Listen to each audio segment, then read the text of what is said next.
स्वागत है आप सभी का अपने YouTube channel math with Manoj में। अपन basic math and logarithmic function का ये नई सीरीज स्टार्ट की है आईआईटी जेई के लिए, जिसका ये लेक्चर नंबर 5 होने वाला है।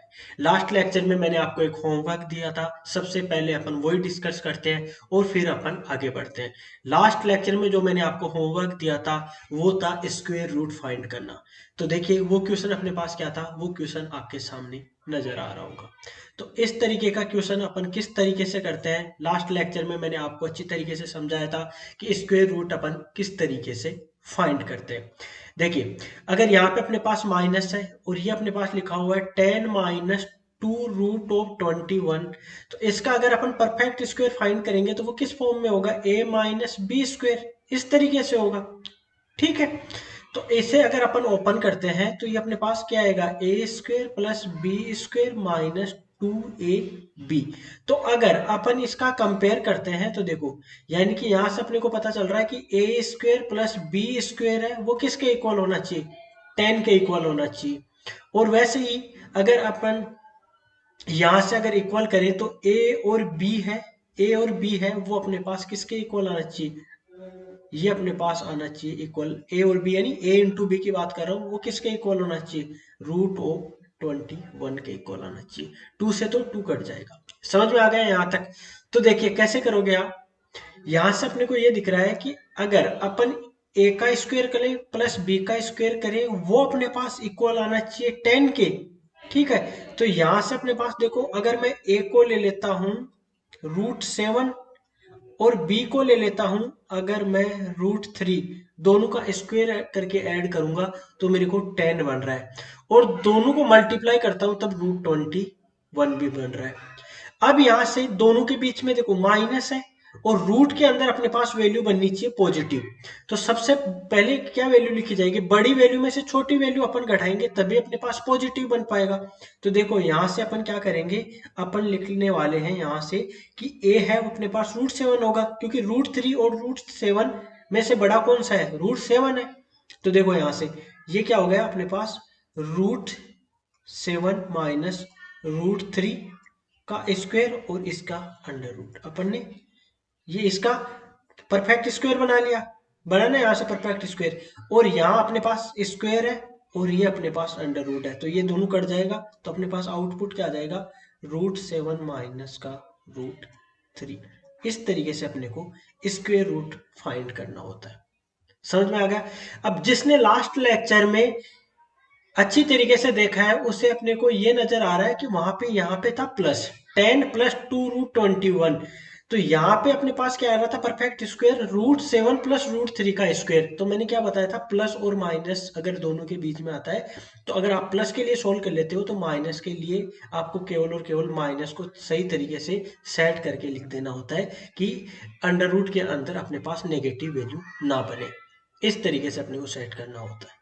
समझ में आ गई, यानी बड़ी वैल्यू को अपन पहले लिखते हैं, उसमें से छोटी वैल्यू को अपन माइनस कर देते हैं। इस तरीके से अपने को ध्यान रखना होता है। आई थिंक समझ में आ गया होगा। चलिए फिर अपन आगे बढ़ते हैं, नेक्स्ट क्वेश्चन करते हैं। नेक्स्ट क्वेश्चन, कुछ क्वेश्चन और है अपने पास, उन्हीं क्वेश्चन को ट्राई करते हैं। क्वेश्चन अपने पास आपके सामने है, ठीक है। इसमें अपने को क्या करना है, अपने को वैल्यू फाइंड करनी है 7 + 2 √10, इसका अपने को क्या बनाना है, परफेक्ट स्क्वायर बनाना है। तो वो किस फॉर्म में होगा, a + b² फॉर्म में। अगर इसे ओपन करेंगे तो क्या हो जाएगा, a² + b² + 2ab। ठीक है, यानी यहां से अपने को पता चल रहा है कि a² + b² है, इसकी वैल्यू अपने को 7 के इक्वल होनी चाहिए, और यहां से a × b है, इसकी वैल्यू अपने पास √10 के इक्वल होनी चाहिए। यानी कि अगर a का स्क्वायर करूं प्लस b का स्क्वायर करूं तो मेरे पास 7 बनना चाहिए, और दोनों का मल्टीप्लीकेशन 10। तो मेरे को दिख रहा है 5 और 2 दिख रहा है, यानी कि अगर मैं a की वैल्यू ले लेता हूं √5 और b की वैल्यू ले लेता हूं मैं √2, तो दोनों का स्क्वायर करके ऐड करूंगा तो मेरे पास 7 के इक्वल, और दोनों का मल्टीप्लीकेशन मेरे पास 10 के इक्वल आ रहा है। यानी कि ये मेरे पास क्या बन रहा है, ये मेरे पास बन रहा है a + b, यानी कि क्या हो गया, a + b का स्क्वायर, यानी किसके इक्वल हो गया, ये अपने पास हो गया √5 + √2 का स्क्वायर, और इस पे अपने पास क्या है, अंडर रूट है। यानी √5 प्लस √2 का स्क्वायर। अब यहाँ से स्क्वायर से अंडर रूट कट जाएगा, यानी आउटपुट अपने पास आ जाएगा √5 प्लस √2। इस तरीके से अपने को स्क्वायर रूट फाइंड करना होता है। काफी सिंपल था, इजीली आपको नजर आ रहा होगा। चलिए एक क्वेश्चन और करते हैं इस पे बेस्ड, एक क्वेश्चन अपन और कर लेते हैं। ये थोड़ा आपको कॉम्प्लिकेटेड नजर आ रहा होगा। क्या नजर आ रहा होगा आपको? ये कॉम्प्लिकेटेड आपको नजर आ रहा होगा। बहुत हार्ड नहीं है, सिंपल है। इस तरीके के क्वेश्चन अपन कैसे करते हैं ये मैं आपको समझाता हूँ अच्छी तरीके से। देखो, सबसे पहले अपने को क्या करना है, जो लास्ट अंडर रूट दिख रहा है, यानी कि आपको ये जो दिख रहा है ना, वहां से आपको सोल्व करना स्टार्ट करना है। कहाँ से? यहां से आपको सोल्व करना स्टार्ट करना है, इस वाले से, इस वाले अंडर रूट से आपको सोल्व करना स्टार्ट करना है नीचे से। फिर यहाँ से जो वैल्यू आएगी उसे यहाँ पुट करना, फिर उसके बाद इसे सोल्व करना है। स्टेप बाय स्टेप इन्हें क्या करना होता है, सोल्व करना होता है। चलिए स्टार्ट करते हैं। यानी कि √7 प्लस √48 ये अपने पास है। इसे अपने को क्या करना है, इसे अपने को सोल्व करना है। तो देखो ये किसके इक्वल आएगा, ये बनेगा अपने पास a प्लस बी का होल स्क्वायर। ये किसके इक्वल होता है, A square plus B square plus 2ab, इसके इक्वल होगा। अब देखो, यानी कि अगर मैं यहां से, मेरे को नजर आ रहा है कंपेयर करने पे क्या नजर आ रहा है कि ए स्क्वायर प्लस बी स्क्वायर है, ये किसके इक्वल होना चाहिए, ये बताइए। ये मेरे पास आना चाहिए 7 की। ठीक है, ये जो रूट है इसका यूज अपने को, इसे तो हटा देना है, ये नहीं, इसे आपको यूज नहीं करना है। इसकी वैल्यू अपने को फाइंड करनी है, क्योंकि सबसे पहले अपन ए और बी फाइंड करेंगे ना, उसी के बाद बात करने वाले हैं अपन। क्योंकि उसका अपन a प्लस बी का स्क्वायर इस फॉर्म में लेके आना है, ताकि ये जो अंडर रूट इसके आगे है वो कट जाए उससे। ठीक है, अब इसके बाद देखिए, और 2ab है वो अपने पास इक्वल आना चाहिए √48, √48 के इक्वल आना चाहिए। यहां तक समझ में आ गया? अब देखो, यहां से मेरे को ये नजर आ रहा है कि मैं 48 को लिख सकता हूं, क्या लिख सकता हूं 48 को, 4 × 12 है। ठीक है, यानी ये हो गया 2 × 2 बाहर आ जाएगा, 2√12 है। यानी यहां से हो गया कि ए बी की वैल्यू है वो मेरे पास √12 बननी चाहिए। ठीक है, अब देखो अपने को, यानी कि ए और बी कुछ इस तरीके से फाइंड करना है। तो ए और बी चाहिए अपने को। तो ए की वैल्यू मैं क्या लूं और बी की वैल्यू, और दोनों का स्क्वायर करके ऐड करूं तब तो आ जाए मेरे पास 7, और दोनों का मल्टीप्लाई करूं तब मेरे पास आ जाए √12 है। ठीक है, तो क्या वैल्यू आपको नजर आ रही है? इस तरीके से मेरे को एक वैल्यू नजर आ रही है, यानी 4 और 3 को मल्टीप्लाई करूं मैं तो मेरे पास 12 बनता है। ठीक है, और दोनों को ऐड करने पे 7 भी, यानी कि √4 और √3 ले लेता हूं। बताओ, दोनों को ऐड कर, स्क्वायर करके ऐड करूंगा 7, और यहाँ पे ये बन जाएगा।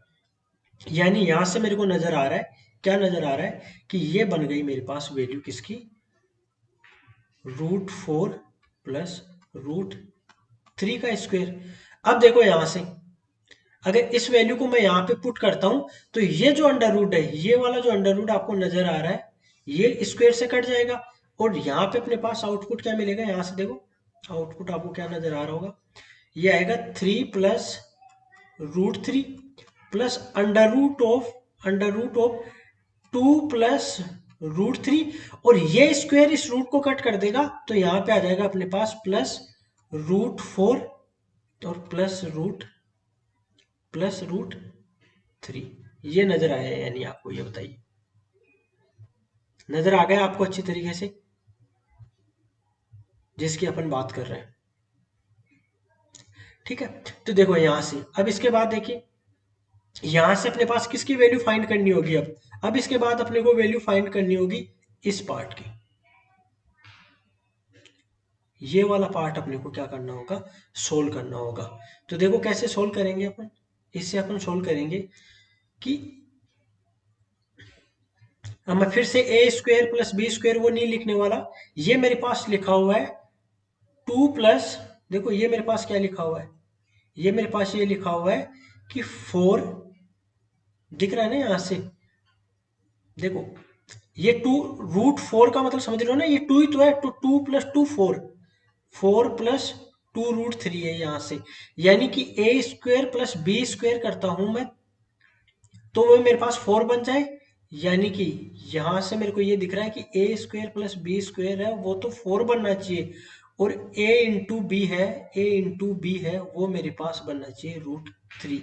तो मेरे को सिंपल सा नजर आ रहा है कि मैं रूट थ्री और वन ले लेता हूँ, क्या ले लेता हूँ, रूट थ्री यानी और वन, यानी कि यहां से मेरे पास बन गया रूट थ्री प्लस वन का स्क्वेयर। बताओ नजर आ रहा है या नहीं, सिंपल सा नजर आ रहा है। यहाँ पे अगर मैं पुट करूंगा इसकी जगह वैल्यू नीचे वाले, तो ये स्क्वायर से ये कट जाएगा और मेरे पास आउटपुट यहाँ से क्या दिखेगा, आउटपुट मेरे पास ये दिखने वाला है यहाँ से, इसे थोड़ा सा अच्छी तरीके से कर देता हूँ, यहाँ से देखिए, यहाँ से कि ये हो गया थ्री प्लस रूट थ्री, और ये मैं पुट करता हूँ तो ये वाला अंडर रूट इस स्क्वायर से कट जाएगा और यहाँ पे आएगा प्लस का रूट थ्री और प्लस वन, तो ये क्या हो गया, four plus two root three, देखो ये क्या हो गया, under root four plus two root three. तो बताओ इसे क्या फिर से दोबारा सोल्व करना पड़ेगा, जब अपन ऑलरेडी यहाँ पे इस वैल्यू को सोल्व कर चुके, तो दोबारा क्यों सोल्व करेंगे, तो यानी कि अपने पास इसका फाइनल जो आउटपुट आ जाएगा वो अपने पास आ जाएगा रूट थ्री प्लस का वन, ये अपने पास आंसर हो जाएगा, ये अपने पास आंसर हो जाएगा। जब अपन यहाँ पे ऑलरेडी सोल्व कर चुके हैं यहाँ पे, तो ये वाली वैल्यू और ये वाली तो सेम ही है ना वैल्यू, ठीक है। ये अंडर, बस ये बात है कि मैंने यहाँ पे अंडर रूल लगाया नहीं, यहाँ पे मैंने अंडर रूल लगाया नहीं, आप चाहो तो यहाँ पे ये लगा लो, ठीक है। वो इसलिए नहीं लगाया क्योंकि यहाँ से ये अंडर रूट कट जाएगा, अपने को ये नजर आना चाहिए, ठीक है। इस तरीके से अपन स्क्वायर रूट के क्वेश्चंस को सोल्व करते हैं। समझ में आ गया होगा, अगर इसके बाद भी कोई डाउट रह रहा है तो कमेंट सेक्शन आप लोगों के लिए ही है, उसे अच्छी तरीके से क्वेश्चंस को लिख दीजिए, मैं आपका वहां पे आंसर देने वाला हूँ। या फिर अगर कुछ इस तरीके से होगा कि आपको बहुत लंबा समझाने की जरूरत है, तो मैं नेक्स्ट वीडियो जो बनाऊंगा उसमें आपको समझा दूंगा अच्छी तरीके से, ठीक है, आपके डाउट को। देखिए, अब अपन आगे बढ़ते हैं और अपन बात करते हैं डिविजिबिलिटी प्रॉब्लम की, यानी कि किसी नंबर को अगर अपने पास गिवन हो तो उस नंबर को अपन टू से, थ्री से, फोर से, फाइव से किस तरीके से डिवाइड करें, क्या क्या कंडीशंस अपने पास होनी चाहिए। तो देखिए, अगर अपने को डिविजिबिलिटी प्रॉब्लम को सोल्व करना है, यानी कि किसी नंबर को ये चेक करना है कि ये नंबर अपने पास किस से डिविजिबल होगा, तो अगर टू से डिविजिबल अपने को देखना है किसी नंबर को, तो अपने को ये देखना है कि जो लास्ट डिजिट है वो टू से डिविजिबल है या नहीं। क्या मतलब हो गया, जैसे ऐसे नंबर लिखा हुआ है three four five three eight nine, ये इतना बड़ा सा एक नंबर लिखा हुआ है, ठीक है। तो इसमें अगर अपने को ये चेक करना है कि ये टू से डिविजिबल होगा ये नंबर, तो अपने को ये टू से डिविजिबल होगा या नहीं, तो ये देख लेना है जो इसकी लास्ट डिजिट है, जैसे कि यहाँ पे नाइन है, नाइन टू से डिविजिबल नहीं होता, इसका मतलब ये नंबर टू से डिविजिबल नहीं होगा। इसी तरीके से कि थ्री से अगर कोई नंबर डिविजिबल है, जैसे कि यही नंबर अगर थ्री से डिविजिबल अपने को चेक करना है, तो अपन क्या करेंगे कि ये जितने भी डिजिट्स लिखे हुए हैं three four five three eight nine, इनको सबको ऐड करेंगे, और इनको ऐड करने पे जो अपने पास आउटपुट आएगा अगर वो थ्री से डिविजिबल है, तो इसका मतलब ये कंप्लीट नंबर थ्री से डिविजिबल हो जाएगा। इसी तरीके से अगर फोर से अपने को चेक करना है, तो फोर से चेक करने का तरीका अपने पास ये है कि लास्ट की दो डिजिट जो है, लास्ट की दो डिजिट जैसे कि 89, 89 अगर फोर से डिविजिबल है तो ये कंप्लीट नंबर फोर से डिविजिबल हो जाएगा, और अगर नहीं है तो इसका मतलब फोर से डिविजिबल नहीं होगा। इस तरीके से अपन फोर के लिए चेक करते हैं। फाइव के लिए अगर अपने को चेक करना है तो अपन लास्ट डिजिट देखते हैं, लास्ट डिजिट अगर जीरो है, अगर लास्ट डिजिट जीरो और फाइव है तब तो वो फाइव से डिविजिबल होगी कंप्लीट नंबर, नहीं तो नहीं होगी। जैसे यहाँ पे नाइन है तो इसका मतलब लास्ट डिजिट जीरो और फाइव में नहीं है, इसका मतलब ये कंप्लीट नंबर फाइव से डिविजिबल नहीं होने वाला है। अगर अपने को सिक्स से किसी नंबर को चेक करना है कि वो डिविजिबल है या नहीं है, तो उसके लिए कंडीशन अपने पास ये होती है कि वो टू और थ्री की जो डिविजिबिलिटी की कंडीशन है, जैसे कि एक तो लास्ट टू होना चाहिए, लास्ट में टू आए, टू से डिविजिबल होने वाला, जैसे कि टू आ जाए, फोर आ जाए, सिक्स आ जाए, वो अगर टू से डिविजिबल होने वाला नंबर आ रहा है। सेकंड, सम, पूरे जो नंबर्स अपने पास लिखे हुए हैं, बड़ी सी वैल्यू जो लिखी हुई है उसमें सभी नंबर्स को ऐड करें अपन इंडिविजुअली, तो वो कंप्लीट अगर सम ऑफ डिजिट्स थ्री से डिविजिबल हो जाए तब ये दोनों कंडीशन को अगर कोई नंबर सेटिस्फाई करता है तो वो 6 से डिविजिबल है। जैसे कि यहाँ से अपने को दिख रहा है कि 9 है, वो 2 से डिविजिबल नहीं है, इसका मतलब अपने पास सिंपल सा डिस्कार्ड कर देंगे, ये 6 से डिविजिबल नहीं होगा क्योंकि ये 2 से डिविजिबिलिटी की कंडीशन को सेटिस्फाई नहीं करता। ठीक है, समझ में आ गया यहाँ तक। चलिए, ऐसे ही अगर अपने को चेक करना है कि कोई नंबर 7 से डिविजिबल है या नहीं है, तब अपने को क्या करना है कि या तो वो नंबर 7 का मल्टीपल होना चाहिए, ठीक है, या फिर वो इक्वल टू 0 होना चाहिए। समझ में आ गया है ना? क्या लिखा हुआ है? ये लिखा हुआ है कि डिफरेंस ऑफ टू टेड number and twice of unit digit the number should be a multiple of 7 और it's should be equal to 0। ठीक है, सिंपल से स्टेप लिखी हुई है अपने पास। इसी तरीके से अगर अपने को ऐड के लिए चेक करना है कि कोई नंबर ऐड से डिविजिबल है या नहीं, तो उसके लिए अपने पास क्या तरीका है? उसके लिए यही तरीका है कि लास्ट की जो 3 डिजिट है उन्हें अपन चेक करेंगे कि क्या वो ऐड से डिविजिबल हो रही है नहीं। अगर ऐड से डिवाइड हो रही है वो, तब तो वो कंप्लीट नंबर ऐड से डिवाइड हो जाएगा, नहीं होगा। इसी तरीके से अगर 9 के लिए अपने को चेक करना है, तो अपने को यही तरीका है कि अगर अपन वो कंप्लीट डिजिट्स जो हैं उनको ऐड करें, ठीक है, जैसे कि इसमें अगर अपने पास 3 4 5 6, जैसे कि 3 के लिए जो कंडीशन है सेम कंडीशन अपने पास 9 के लिए होती है। ठीक है, अगर इसी तरीके से 10 के लिए अपने को चेक करना है, तो सिंपल सा तरीका है, लास्ट की डिजिट को चेक कर लो, क्या वो 0 है? अगर 0 है तो 10 से डिविजिबल है, अगर 0 नहीं है इसका मतलब वो 10 से डिविजिबल नहीं है। इसी तरीके से अगर अपन 11 के लिए चेक करना चाहें, क्या चेक करना चाहिए? 11 के लिए अगर अपन चेक करना चाहें, तो अपने पास यही तरीका होता है कि difference of sum of alternative digits of a number is divisible by 11। देखो क्या लिखा हुआ है कि अगर किसी नंबर को ये चेक करना है कि 11 से डिविजिबल है या नहीं है, तो इसके लिए आपको क्या होगा कि difference of sum of alternative digits of a number is divisible by 11। यानी कि अपने पास जो अल्टरनेटिव नंबर्स अपन लेंगे, ठीक है, उनको क्या होगा, उनकी जो सम करेंगे अपन, सम करने के बाद अगर वो डिविजिबल है 11 से, तो इसका मतलब ये हो जाएगा कि वो कंप्लीट नंबर है, वो 11 से डिविजिबल है। समझ में आ गया क्या लिखा हुआ है? अगर कोई भी डाउट है इससे रिलेटेड, इस पे बेस्ड क्वेश्चन भी अपन करने वाले हैं, ठीक है, यानी अल्टरनेटिव नंबर उठाना है अपने को। क्या उठाना है अपने को? अल्टरनेटिव नंबर उठाना है। अल्टरनेटिव नंबर उठाने का मतलब आप समझ रहे हो कि जैसे 1 3 इस तरीके से नंबर उठाना है, और इसी तरीके से अपने को 2 4 5 और इनका जो सम ऑफ डिफरेंस है वो अगर डिविजिबल बाय 11 है, तो इसका मतलब कंप्लीट नंबर 11 से डिविजिबल है। इस पे बेस्ड क्वेश्चन करेंगे तो और अच्छे से आप लोगों को समझ में आ जाएगा। आई थिंक यहाँ तक कोई प्रॉब्लम नहीं होगी। चलिए अपन इस पे बेस्ड एक क्वेश्चन भी कर लेते हैं, सिंपल सा। जैसे कि क्वेश्चन आपके सामने, क्वेश्चन ये है कि which of the following number are divisible by 4। कि ऐसे कौन से ये जो नंबर्स आपको लिखे हुए हैं, ये क्या 4 से डिविजिबल है या नहीं है? तो सबसे पहले देखो, ए के लिए अपने को दिख रहा है कि नंबर लिखा हुआ है 87384।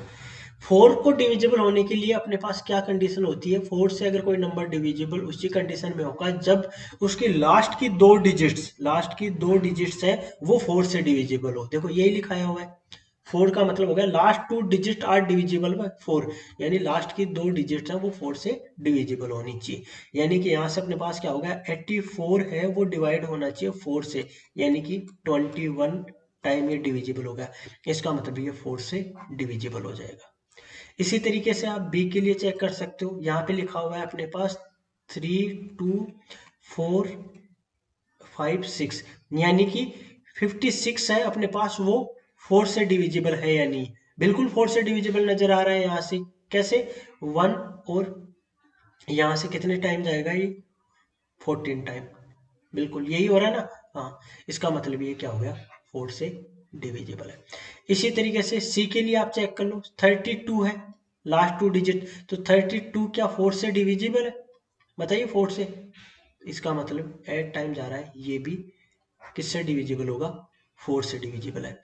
यहाँ पे अपने पास डी में देखिए, डी में अपने पास 31 है। 31 क्या 4 से डिविजिबल होता है? नहीं होता। 4 डिवाइड नहीं कर, 31 को 4 डिवाइड नहीं करता ना, इसका मतलब अगर ये लास्ट 2 डिजिट को 4 डिवाइड नहीं कर रहा कंप्लीटली, इसका मतलब ये नंबर 4 से डिवाइड नहीं होगा। यहाँ पे लिखा हुआ है 04, 04 लास्ट 2 डिजिट क्या है 04, तो 4 से डिवाइड है, इसका मतलब ये डिवाइड हो जाएगा। इसी तरीके से यहाँ पे लिखा हुआ है 36, क्या 36 डिवाइड होता है क्या, बताइए 36 डिवाइड होता है या नहीं, बताइए 36 डिवाइड हो जाता है, बताइए एफ में नहीं होता क्या।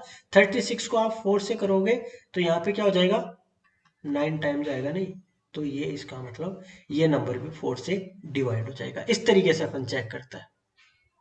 ठीक है, समझ में आ गया, कोई डाउट है इस पे। बहुत बड़ी रॉकेट साइंस अपन यहाँ पे नहीं लगा रहे, केवल और केवल नॉर्मल सा अपने पास क्या है क्वेश्चन है। चलिए इस पे बेस्ड कुछ अच्छे क्वेश्चन भी अपन उठाते हैं। नेक्स्ट क्वेश्चन आपको दिख रहा होगा, नेक्स्ट क्वेश्चन अपने पास ये है कि number n is equal to 21p53q4। अपने पास नंबर क्या है, देखो सबसे पहले अपन नंबर लिख लेते हैं। नंबर n अपने पास ये लिखा हुआ है कि 21p53q और 4। ये अपने पास एक नंबर है, इतना बड़ा सा एक नंबर है जिसमें p और q दो वैल्यू है। तो ये बोल रहा है कि find number of ordered pair, ordered pair अपने को फाइंड करना है, यानी कि p q इस तरीके से दोनों के बीच का एक रिलेशन फाइंड करना है। When n is divisible bye 9, जब अपने पास ये कंप्लीट नंबर है वो 9 से डिवाइड हो सके, यानी p और q की अपन क्या क्या वैल्यू लें, ठीक है, जिस पे 9 डिवाइड हो जाए। सिंपल सा क्वेश्चन अपने पास ये है। तो देखो 9 से डिविजिबिलिटी की कंडीशन क्या होती है, 9 से डिविजिबिलिटी की कंडीशन ये होती है कि कंप्लीट नंबर में जो भी डिजिट्स लिखे हुए हैं इनका सम करें अपन, तो वो अपने पास 9 से डिवाइड होना चाहिए। अगर वो सम 9 से डिवाइड है, इसका मतलब वो कंप्लीट नंबर 9 से डिवाइड हो जाएगा।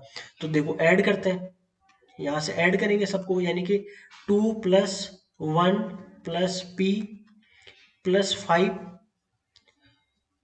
प्लस 3 प्लस q प्लस 4, ठीक है, अपॉन 9। ये कंप्लीट 9 से डिवाइड होना चाहिए। इसको ऐड कर लेते हैं, देखो ऐड करेंगे तो क्या हो जाएगा, ये हो गया 3 प्लस 3 6 प्लस 5 11 और 11 प्लस 4 यानी कि 15, 15 plus p plus q upon 9। अब देखो डिवाइड हो रहा है 9 से, 9 से डिवाइड करना है अपने को, तो 15 के बाद अगर 18 बन जाए, इस ऊपर 18 बन जाए तब 9 से डिवाइड होता है। दो बार डिवाइड, दो टाइम अगर 2 से मल्टीप्लाई करेंगे तो 2 बार भाग चला जाएगा, यानी 2 बार ये डिवाइड हो जाएगा, यानी कि 15 plus 9, sorry 15 plus Q plus P, ये मेरे पास या तो बने 18, अगर 18 बनता है तब 9 से डिवाइड हो जाएगा, या फिर ये इसके बाद बने मेरे पास 18 के बाद, बताइए ये बने मेरे पास 27, 27 यानी कि 15 प्लस P प्लस Q है, ये मेरे पास बने फिर या तो 27, या फिर अगर अपने पास ये आगे बने 15 प्लस P प्लस Q है, ये मेरे पास बने, ये बने फिर मेरे पास 36। अगर ये सब बनता है तब मेरे पास क्या होगा, ये 9 से डिवाइड होगी कंप्लीट टर्म। बताओ समझ में आ रहा है या नहीं। ऊपर की साइड में अगर ये वैल्यू बने तभी तो 9 से डिवाइड हो सकता है, इसके अलावा कोई कंडीशन नहीं है जिसमें ये 9 से डिवाइड हो। तो देखो इसका मतलब मेरे पास क्या हो गया कि यहां से मेरे को नजर आ रहा है कि P प्लस क्यू है, P प्लस क्यू है, इसकी वैल्यू मेरे पास 3 आनी चाहिए, ठीक है। इसी तरीके से मेरे को दिख रहा है कि यहाँ से P प्लस क्यू है, इसकी वैल्यू मेरे पास 12 आनी चाहिए। इसी तरीके से मेरे को यहाँ पे दिख रहा है कि P प्लस क्यू है, इसकी वैल्यू मेरे पास आनी चाहिए 21, इसकी वैल्यू मेरे पास 21 आनी चाहिए। तो अगर मैं P और Q, यानी कि ये सिंगल सिंगल नंबर है, P एक नंबर है, P और Q है वो मेरे पास सिंगल नंबर है, यानी कि 0 से लेकर 9 के बीच के नंबर है, 0 से भी लेके 9 के बीच के नंबर है। अगर मैं मान लो कि दोनों वैल्यू 9 प्लस 9 ही ले लेता हूँ, सबसे बड़ी वैल्यू यही है, तो ये भी मेरे पास 18 ही बन रहा है, जबकि ये बोल रहा है कि दोनों की वैल्यू 21 आना चाहिए, यानी कि ये तो पॉसिबल है ही नहीं, ये वाली कंडीशन तो पॉसिबल नहीं होगी। केवल और केवल अपने पास ये दो कंडीशन ही हैं जो पॉसिबल हो रही है।